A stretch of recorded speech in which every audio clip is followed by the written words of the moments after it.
You know that moment where everything goes deathly quiet, like the universe is holding its breath, right before someone says something so unhinged it physically alters your DNA? Yeah, that was our living room when my sister said the words, "I'm pregnant." You'd think she'd announced she was moonlighting as a drug mule or had joined a cult that worshipped Ant and Dec, but no, just pregnant, at 22. With a job, a flat, a functioning uterus. The horror. Dad went red instantly, like boiled gammon red. And then, with all the subtlety of a Daily Mail headline, he roared, "You're no daughter of mine." Honestly, I half expected him to follow it up with, "And may God strike me down where I stand." Like he was in some biblical West End revival. Mom?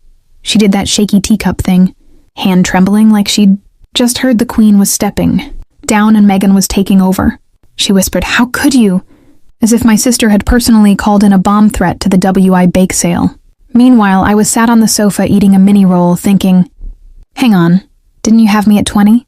In a council flat? With no hot water and a husband who still thought foreplay was changing the bed sheets? But sure, let's crucify the modern woman for having a child slightly out of sync with your imaginary moral compass. And then came the classics. You've ruined your life. You've brought shame to this family. We didn't raise you like this. At which point I nearly choked on my mini roll. Because what exactly did they raise her like? Dad once grounded me for 3 weeks for forgetting to microwave his peas.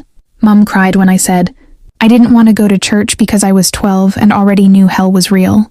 It was called Year 8 PE. Anyway, back to the chaos.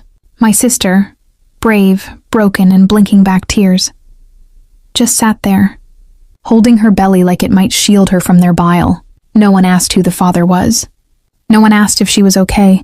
It was all just shame, scandal, and how dare you bring this filth into our home. I wanted to scream. But instead, I just sat back, arms folded, and let the show play out. Because arguing with them is like trying to explain feminism to a brick wall with a Sky subscription. At one point, Mum genuinely said, "What will the neighbors think?" As if the pinnacle of morality lives in number 42, where Gavin regularly screams at the cat and Angela's on her fourth husband, who looks suspiciously like her second. In the end, Dad stood up, all puffed chest and righteousness, pointed at the door and said, "You can leave. You're not welcome here," which would have been dramatic if he wasn't still wearing his novelty slippers that say, King of the Grill. So yeah, that was the night my sister got disowned for daring to create life. While I sat there realizing that, in this family, compassion has a curfew and hypocrisy wears a cardigan. God bless the British nuclear family, eh? So they kicked her out. Proper full performance style. 2. Like she was a contestant on Strictly Come. Judgment and had cha-cha'd her way into eternal disgrace. Mum sobbed into her dressing gown like she was starring in a wartime drama. And Dad stood there like a Poundland Pontius Pilate, washing his hands of it all, minus the dignity and historical relevance. And with that, my sister, 6 months pregnant, carrying more weight than just the baby, mind you, was booted out. No discussion, no empathy, just get out. Because apparently, nothing says loving family quite like emotional exile with a side of passive aggression. So who did she call? Not the baby's father, shocker. He'd legged it the moment she whispered late period. Not any extended family either. They'd all gone quiet faster than a WhatsApp group. After someone suggests splitting the bill evenly, she called me. Of course she did. Because when you've exhausted all your options, you turn to the one person you know is too emotionally constipated to say no. She showed up at mine just before 11 p.m. Rain pouring like a pathetic fallacy straight out of a Year 10 English essay. She was soaked, mascara down to her jaw, clutching a knackered suitcase and looking like the ghost of bad decisions past. And me? I answered the door in my pajamas and a crisp-stained dressing gown that had seen better decades. I stared at her belly, then her face, then her belly again, and thought, right, this is happening then. I let her in, obviously, because I'm a mug, a doormat with tea-making skills and unresolved childhood trauma. And the worst part? I didn't even hesitate. Because somewhere deep inside my emotionally battered soul, I still believed in family, or at least in not letting a pregnant woman sleep in a bus stop. She collapsed onto my sofa like someone had unplugged her from the mains, and just whispered, they really meant it. And I just stood there, arms crossed, heart aching, thinking, of course they did. They always do. Mom and Dad love a bit of martyrdom. The whole "we gave you everything" narrative, except the actual love, or support, or patience, or, human decency. They can't afford therapy, so they inflict guilt instead. Like they'll scream, "You've betrayed us." But if you dare suggest that maybe throwing your daughter out mid-pregnancy isn't exactly textbook parenting, they'll cry victim so hard you'd think they were nominated for a BAFTA. Meanwhile, I'm the fallback plan.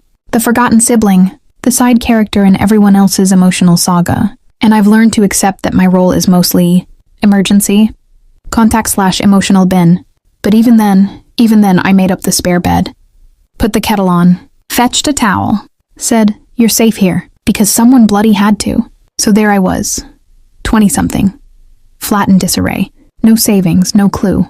Just me, my knocked-off electric heater, and now a pregnant sister sleeping in the box room. And all I could think was, I didn't sign up for this, but I'll still show up for her. Because unlike the people who raised us, I haven't completely outsourced my empathy to the Daily Mail. Sister's pregnant. Parents are dramatic. I'm tired, underpaid, and now playing midwife/life coach with a side of existential crisis. Someone get me a sainthood. Or failing that, a sarcasm trophy. Preferably one shaped like a wine bottle and engraved with, "Congratulations on once again, cleaning up everyone else's mess." Look, I don't know who needs to hear this, but pregnancy? It doesn't end at the announcement. It's not just a dramatic scene in your parents' living room where Dad goes full Shakespeare and Mum clutches her pearls like she's just heard a swear word on Songs of Praise. No. There's more. Cravings, hormones, unexpected nosebleeds, things leaking. Appointments where strange women put jelly on your sister's stomach and say things like, "Oh, there's the femur," as if that's not a terrifying sentence. And me, Googling how to fold a pram without setting it on fire, and or emotionally imploding, while my sister cried because her Greg's sausage roll tasted like betrayal. Honestly, the NHS should issue medals. She was scared. Properly scared. Not the cute kind, like, "Oh no, what if I forget the nappies?" But the full existential dread kind. She'd stare at her belly like it was ticking. And I didn't blame her. She was 22, single, disowned, and living in my glorified shoebox of a flat, where the heating made weird clicking noises, and the kettle judged us with every boil. She was also on occasion feral. Hormones turned her into a strange, Victorian ghost child, who'd cry over dropped toast and then try to bite me for suggesting decaf. I once found her sobbing because the baby kicked during Strictly. He doesn't like Anton Dubek. Right, okay, sure. Meanwhile, I was barely holding it together. I was broke, overworked, sharing my flat with a human incubator who had commandeered every soft surface for her swollen ankles, functioning entirely on coffee, sarcasm, and the kind of fragile hope you only find at the bottom of a reduced Tesco meal deal. I hadn't had a proper night's sleep since she moved in, mostly because she snored like a badger with asthma, but also because I kept waking up thinking, what if I ruin everything? But we made it work. Kind of. In the way a dodgy IKEA wardrobe works, if you lean it against a wall and don't look at it too hard. And then, the baby arrived. I say arrived, he launched. My sister screamed so loudly the midwife winced, and the baby came out looking absolutely livid to be here. Red, squashed, covered in goo. Basically, looked like the ghost of our mother's disappointment had been reincarnated in baby form. And you know what? I loved him. Immediately. I don't mean in some cheesy, oh my god, instant maternal bond sort of way. I mean I looked at this angry little ball of noise, mucus and unmet expectations, and thought, you tiny screaming potato, you've wrecked my life, and I would absolutely commit murder to keep you safe. Which is unsettling. Because no one warns you that love sometimes feels like dread wrapped in devotion, with a strong undercurrent of, oh god, what now? And it wasn't even my baby. But I'd fed him, talked to him, folded his ridiculous tiny socks, Googled can a baby get stuck sideways at 3 a.m. with genuine panic. So yeah, I was in it, and there he was, my nephew, screaming like he'd been personally betrayed by existence. And I stood there, exhausted, mascara smudged, smelling faintly of stale Watsits, thinking, well, guess we're doing this now. And honestly, it was the most terrifying, messy, beautiful thing I've ever accidentally fallen into. So here's a fun little plot twist no one warned me about. You take in your pregnant sister for a bit, help with a few nappy changes, and before you know it, you've basically become someone's mum. Not officially, obviously. I wasn't knighted by CBeebies or anything. But unofficially, Oh, I was deep in it. Nappies, bottles, wiping puke off my Primark pajamas at 2 a.m. Like it's a normal Tuesday night. Singing lullabies in the dark, off-key, half asleep. Like a dying pigeon doing karaoke in a haunted pub. My sister, bless her, she tried. She really did. But postpartum depression is a beast. Not a cute, sad montage like they show in dramas. I mean a full-blown, soul-eating fog that turns getting dressed into an Olympic event. She'd sit on the sofa, baby in one arm, tears in the other, staring at the telly like she was watching static and trying to feel something. Sometimes she'd say he deserves better, and I'd say, he's literally eating his own foot right now. I think he's fine. So I stepped up. Because that's what you do, right? When the world falls apart, you just patch it with biscuits and stubbornness. I started doing nursery runs in my ancient Ford Fiesta that smelled faintly of despair and spilt Ribena. Wrote snack on 10 different Tupperwares like I knew what I was doing. Sat through playdates in overpriced cafes. Surrounded by mum groups. The ones with shiny prams and shinier lives. You know the type. All double-barreled surnames, organic rice cakes, and toddlers called Elspeth or Maximus. They spoke in baby voice to each other and used words like weaning journey without irony. Meanwhile, I rocked up with my niece in one arm, Tesco bag in the other, wearing yesterday's leggings and smelling of dry shampoo and existential dread. One of them asked me once, all soft and patronizing, "So, how long have you been nannying?" And I very nearly said, "Since the patriarchy collapsed and left me to do everyone's emotional labor." But I just smiled and went, "Oh, a while. Why correct them? It was easier that way. Let them think I was the help. At least nannies get paid." I was 20-something, knackered. Hadn't shaved my legs since the baby was born, and my main diet was cold toast and leftover Ella's kitchen pouches. The baby knew my scent better than my own shadow. He called me Mum once, just casually while reaching for a banana. And my heart shattered and melted and exploded all at once. And then I cried in the cleaning aisle at Sainsbury's because apparently that's what love does now. It ambushes. You next to the multi-surface sprays. But the thing is, I didn't mind. Not really, because in between the chaos and nappies and mental breakdowns in Lidl car parks, I was raising a real human. I was doing the thing. It wasn't glamorous. No Instagram-worthy mumfluencer nonsense. Just me, a baby, and a never-ending pile of laundry that may or may not have developed its own consciousness. So yeah, plot twist. I became mummish. Not by choice, not by birth, but by sheer bloody circumstance. And I wore that role like I wore everything else in life. With gritted teeth, dry humor, and a scrunchie that's seen too much. You'd think, after throwing their pregnant daughter out like expired milk, my parents might have followed it up with, I don't know, a shred of guilt? A phone call? A text message typed out in all caps because Mum still thinks caps lock is more sincere. But nope, nothing. Not a card. Not a call. Not even a snarky little hope you're well text post on Facebook. Sandwiched between stolen quotes about forgiveness and blurry photos of her bloody begonias. Just pure, uninterrupted silence. Which, funnily enough, has always been their favorite parenting method. Right after emotional blackmail. And sweeping it under the rug until everyone dies. Honestly, it hurt. Which is annoying, because I knew better. I knew they'd rather pretend. We'd vanished off the face of the earth than admit they might have handled things poorly. Still, there was this tiny, unhinged part of me that clung to the fantasy. You know the one. One day they'll come round. They'll knock on the door, tearfully apologize, admit they were wrong. Mum will hand over a lasagna. Dad will say, "We missed you." It'll be a whole BBC Christmas special. Cue emotional music. Roll credits. Spoiler, that didn't happen. What happened instead was 3 years of radio silence so deafening it echoed. Birthdays, ignored. Baby's first steps? Didn't ask. My birthday? Completely ghosted. Not even a pity card with a voucher for W.H. Smith. And yeah, I told myself I didn't care. That we didn't need them. That our little trio, me, my sister, and her tiny scream goblin of a child and was enough. And most days it was. But there were nights, dark ones, where I'd stare at the ceiling, wondering how two people could shut off. Their love like a light switch. Just click. You disappoint us. You're dead to us.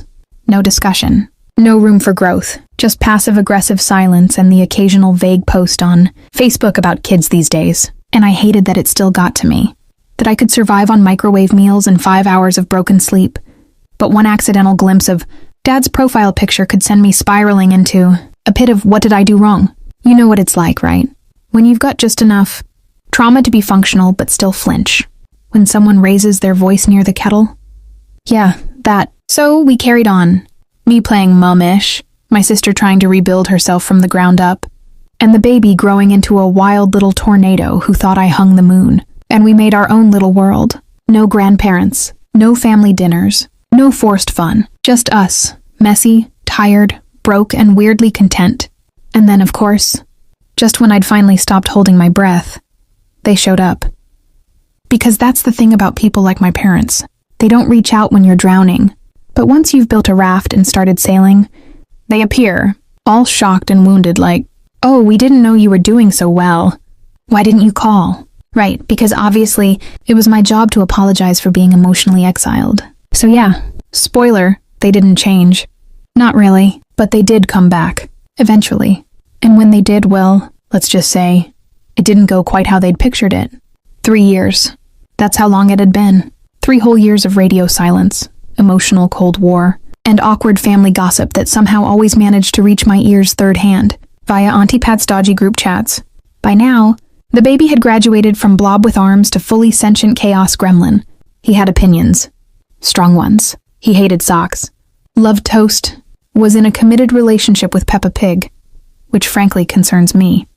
Because if I have to hear "I'm Peppa Pig" snort snort one more time, I will actually start gnawing through plasterboard. But life, weirdly, was good.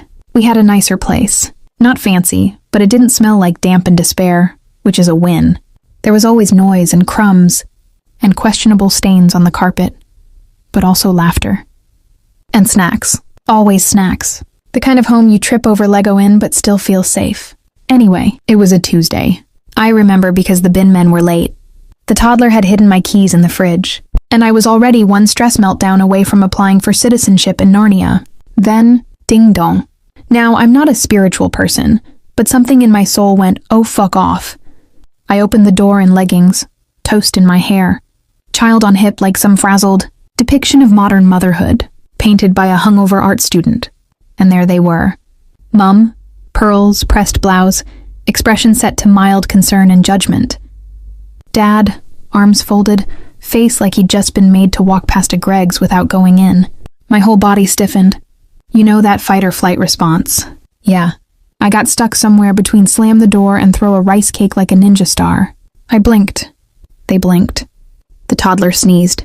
For a split second, I genuinely thought I'd hallucinated them. Like maybe I'd finally snapped and imagined my childhood trauma in 3D. But no, they were real. On my actual doorstep, looking slightly older, slightly smaller, and very, very awkward. Mum smiled. That tight, forced smile she usually reserves for neighbors she secretly hates. "Hello, love," she said, as if she hadn't ignored every milestone for 3 bloody years. Dad just grunted. He's always had the emotional range of a wet sponge, so that was probably him trying. And me? I stood there, holding a jam-covered toddler who was now licking my shoulder. And I swear to God the only thought I had was, I cannot deal with this while Peppa Pig is paused mid-oink in the living room. I almost shut the door. Pure reflex. Because when you spend years healing from people, your nervous system doesn't get the memo that they've turned up, dressed like it's Sunday lunch. But I didn't. Not because I was ready. Not because I'd forgiven them. Just because the toddler shouted, "Who dat?" like some sort of bouncer, and then loudly farted in their direction. Which honestly was the most accurate greeting they were ever going to get. So I opened the door a little wider, not wide enough for comfort, just enough for tension, and I said, calmly, quietly, like the composed adult I occasionally pretend to be, "Well, look who remembered we exist." Mum's eyes went glossy. Dad looked like he'd swallowed a lemon. And Peppa started oinking again from the TV. Honestly, perfect timing. Right. So we're standing in my doorway. Me, toast in my hair, toddler on hip, Peppa Pig playing what sounds suspiciously like George's Big Balloon Catastrophe in the background. And Mum starts crying. Well, I say crying. It was less grief-stricken, and more I'm trying to win BAFTA for most. Convincing a strange parent. The kind of dabbing your eyes motion where the tears don't actually fall, but the guilt-tripping rains down like biblical punishment. "Oh, sweetheart," she sniffled, voice cracking on cue. "We've missed you both so much." She said it like she was the victim of a natural disaster. like she'd been torn from our lives by a great cosmic injustice.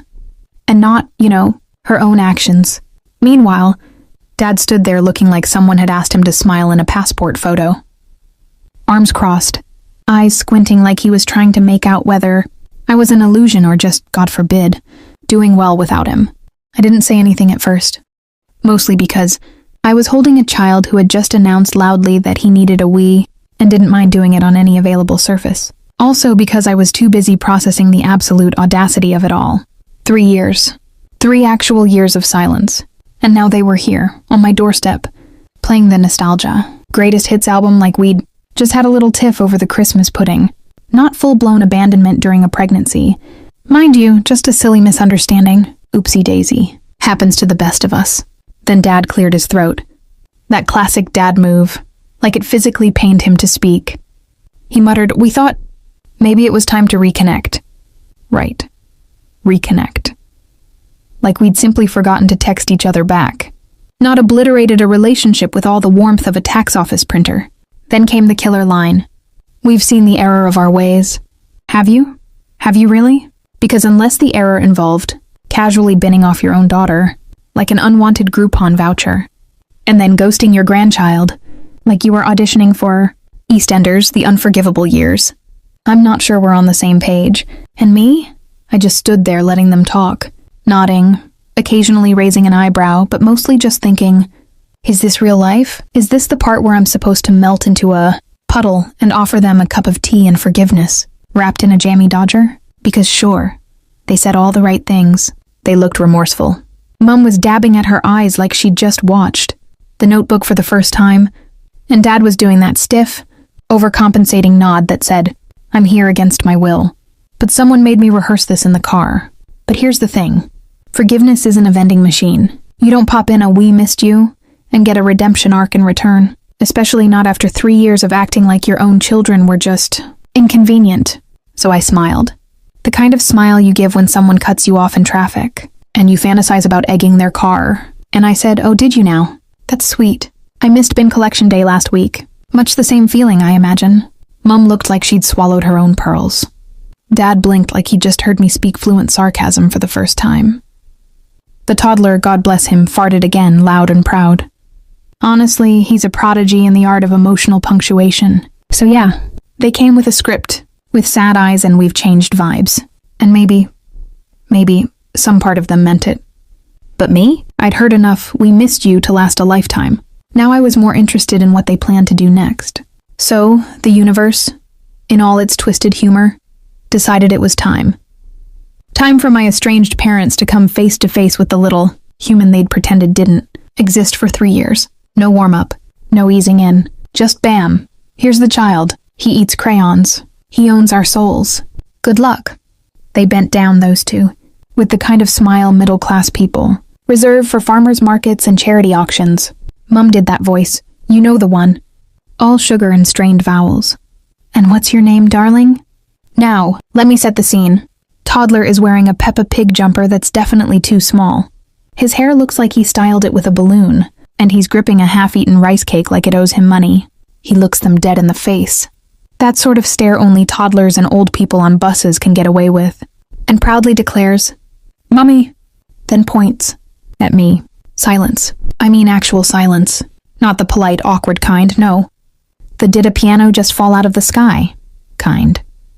Mum blinked like her contact lenses had just lied to her. Dad's jaw unhinged slightly. It did this slow, tragic drop like an old barn door that's finally had enough. Me? I sipped my tea like I was in the middle of a BBC drama about intergenerational trauma and long overdue justice. All I needed was a storm in the background and Judi Dench narrating. "Oh," I said casually, swirling the spoon like I was conjuring spirits. He calls me that. I've raised him since day one. Bang. You could actually hear the cognitive dissonance rattling around in their skulls, like 2 hard drives desperately trying to reboot while Windows plays the blue screen of, "Oh God, what have we done?" Mum opened her mouth, then closed it, then opened it again like a trout trying to process its taxes. Dad made this tiny grunt, a sort of emotional buffering noise, and I swear his eye twitched. And the toddler? He was already off. He'd found a toy truck, driven it directly into the skirting board. and started narrating an imaginary fire rescue involving a talking biscuit and a dog named Kevin, completely oblivious to the absolute psychological collapse happening 2 feet away. I didn't elaborate, didn't monologue, didn't scream, "Where the hell were you?" because I didn't need to. That one word, Mummy, had done all the heavy lifting. It wasn't just a name. It was a 3-year-long testimony wrapped in toddler defiance and toast crumbs. They'd left. I'd stayed, and the result was staring them in the face, calling me Mum, and asking if Peppa could come to Nana's house, which is both ironic and emotionally devastating, depending on your point of view. So, yeah, that moment, that was mine. Not out of spite, not even revenge, just truth, and for once it didn't hurt. It just felt like peace, if peace came in the form of a sticky child calling you Mom while your parents had an existential crisis over their cuppa. So we're standing in my kitchen, if you can call it standing when the energy feels like we're 5 minutes away from a full-blown EastEnders Christmas special. The kettle's whistling. The toddler is now under the table talking to a raisin like it's his life coach. And my parents? My parents are trying, bless them, to reconcile 3 years of denial with the sight of a child who very clearly didn't just appear via Amazon Prime delivery.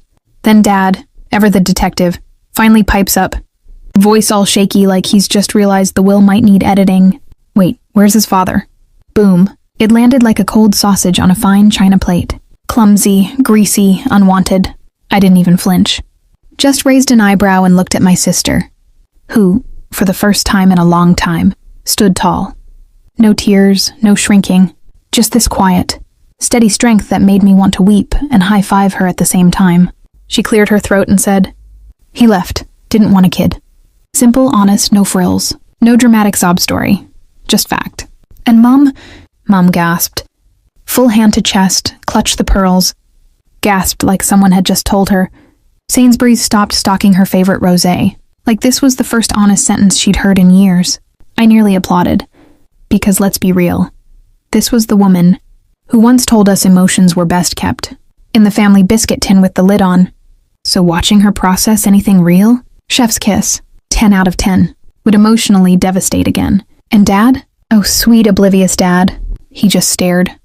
At the kid. At my sister. Back at the kid. His eyes did this slow, horrified squint. And then he muttered, not really to anyone, "But he looks like..." And then silence. Like proper silence. The kind where even the air knows to back the hell off.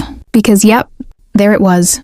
The big, unspoken, nuclear truth hanging in the air like a passive-aggressive post-it note. Because that child, that chubby-cheeked, Peppa-obsessed whirlwind of crumbs and cuddles, looked suspiciously like someone very, very close to the family. Not just a same eyes kind of thing. No, more like a copy-paste job from someone who turns up at Christmas and drinks all the Baileys kind of resemblance. I watched it happen in real time. Their brains trying to control the thought. And me? I just sipped my tea, slowly. Like I was on the judges panel for Britain's Got Daddy Issues. Dad opened his mouth, but no words came. Mom went a bit pale. The toddler, still under the table, shouted, "Look, my toes!" Because toddlers are nature's comedic timing gods. And I just smiled. Not smug, not cruel. Just tired. Tired in that this family is held together with guilt and passive aggression kind of way.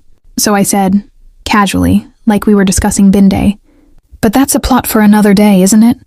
Then I topped up my tea and left them to stew in the most uncomfortable family resemblance since Cain and Abel. Because sometimes the truth doesn't need a megaphone. Sometimes it just needs a toddler with the wrong nose and perfect timing. You know what they don't tell you about becoming a parent overnight? Besides the constant fear, the sleep deprivation-induced hallucinations, and the fact that children can somehow hear a packet of crisps opening from 3 rooms away, they don't tell you how quietly proud you'll feel. How healing someone else's wounds can accidentally start patching up your own. How standing in for someone else's mother can turn into becoming one. Even if you were just trying to be a decent sister with a kettle and a spare pillow. But let's not go too soft, shall we? Because I didn't forget what they did. How my parents, in all their judgmental Tupperware-tight dignity, disowned their daughter. Like she'd rocked up wearing a Cancel Christmas t-shirt. How they threw out their own flesh and blood like yesterday's casserole because she dared to be human and pregnant without a ring and a mortgage. They disowned her. I rebuilt her.